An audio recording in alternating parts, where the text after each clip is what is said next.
ጠንካራ ተቋማት የዲሞክራሲያዊ ስርዓት ምሰሶዎች ናቸው።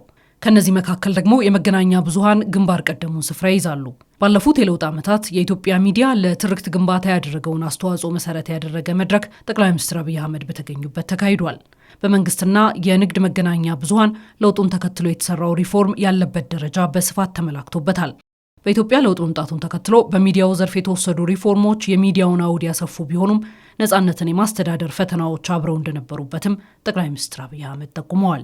ልናደርግ የሞከርነው በስራቸው ምክንያት በሙያቸው ምክንያት ሚዲያ አካባቢ ስለሚናገሩ አይደለም። ጋዜጠኛ በመሆናቸው ምክንያት የታሰሩ ሰዎች መፍታት ነበር የመጀመሪያው እርምጃ።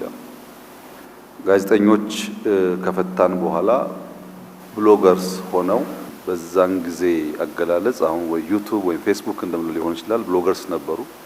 እነሱ እንዲከፈቱ ሆኗል።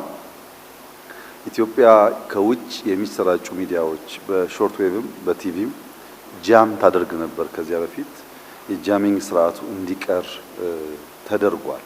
ምንም አይነት ሀሳብ እንዳይታፈል ለመልቀቅ ተሞክሯል። የተዘጉ ሚዲያዎች፣ ሀገር መግባት የማይፈቀድላቸው ሚዲያዎች ወደ ሀገር እንዲገቡ ተፈቅዶላቸዋል። ከሚዲያቸው ጋር ተያይዞ የተከለከሉ ጋዜጠኞቹም እንደዚሁ መግባት መስራት እንዲችሉ ተፈቅዶላቸዋል። አሳሪ ህጎች በተለይ የጸረ ሽብር ህጉ ከሚዲያ ጋር ተያይዞ ለመናገር እድል የሚሰጥ ስላልነበረ ያም እንዲሻሻል ተደርጓል። ነገር ግን በሪፎርሙ የነበረን ሚዲያን የመክፈት ሁሉም ሀሳብ ካለከልካይ እንዲንሸራሸር ማድረግ ምንም ችግር አልባ ጉዞ አልነበረም። ልክ ሚዲያው ሲከፈት በቀላሉ ወደ ኢንዱስትሪው መግባት የተቸገሩ ሙያው ያላቸው እውቀቱ ያላቸው ሰዎች አሉ። ወደ ሙያው ደግሞ ሲገቡ ኤቲክስ የሚባል ነገር ያልተከተሉ ነፃነትን በቅጡ ማስተዳደር የተሳናቸው ሰዎች ነበሩ። በዚያ ውስጥ ነው እንግዲህ የተንሸራሸረ አሁን ባለበት ደረጃ የደረሰው ከነ ችግሩም ቢሆን ማለት ነው። ይህን በጊዜ ሂደት እያስተካከሉ መምጣት ተገቢ መሆኑ እንዳለ ሆኖ የኢትዮጵያ ሚዲያ ዘውግ ግን የጋራ ማንነትን በመገንባትና እውነትን መግለጥ ላይ ትኩረት ሊያደርጉ እንደሚገባ ጠቅላይ ሚኒስትሩ አጽንኦት ሰጥተውበታል። እውነት የሚናገሩ ሚዲያዎች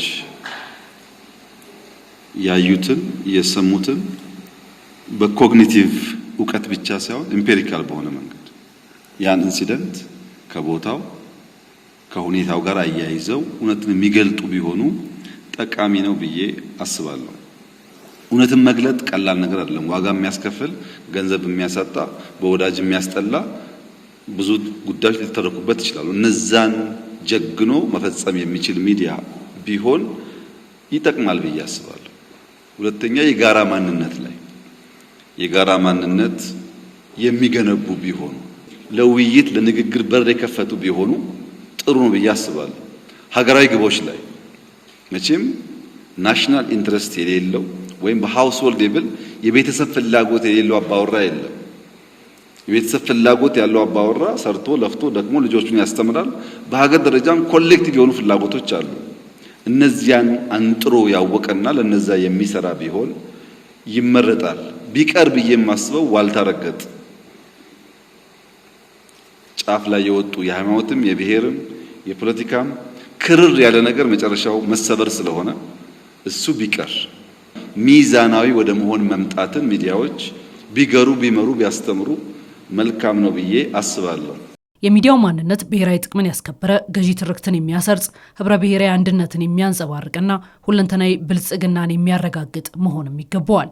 በዚሁ አግባብ ሚዲያዎች እውነትን በጥናትና ምርምር በማስደገፍ ከአርቲፊሻል ኢንተለጀንስ ጋር በማስተሳሰርም መስራት እንደሚገባቸው ያስገነዘቡት ጠቅላይ ሚኒስትር አብይ አህመድ የኢትዮጵያ ብሮድካስቲንግ ኮርፖሬሽን በዚህ ረገድ ያሳየውን ምርታ ትልቅ መሆኑን ጠቁመው ሌሎች ሚዲያዎችም ከዚህ ተሞክሮ ሊወስዱ ይገባል ብለዋል። ቴክኖሎጂውን በሚመለከት ግን የሚዲያ ሰዎች እንድታስቡበት የምፈልገው ከዚህ ቀደም የነበረው ሚዲያ አፕሮች ተቀይሯል። አሁን ተቀይሯል። አንከር አንድ ሰው ሁለት ሰው ካለ በቂ ነው። በጣም የሚያስፈልገው 20-30 ዲፕሎማ ያላቸው ኮምፒውተር የሚያውቁ ኤአይ የሚያውቁ ሪሰርቸር ነው የሚያስፈልገው። በተደጋጋሚ ለሚዲያ ሰዎች አንስቻለሁ ይሄን ጉዳይ። ከዚህ አንፃር ኢቢሲ በጣም ግንባር ቀደም ስራ እየሰራ ነው ያለው። ፋናዎችን መማር አለባችሁ፣ ኤንቢሲ መማር አለበት፣ ሌሎች መማር አለባችሁ። ሪሰርች ቤዝድ ኢንፎርሜሽን ማሰራጨት ጀምረዋል።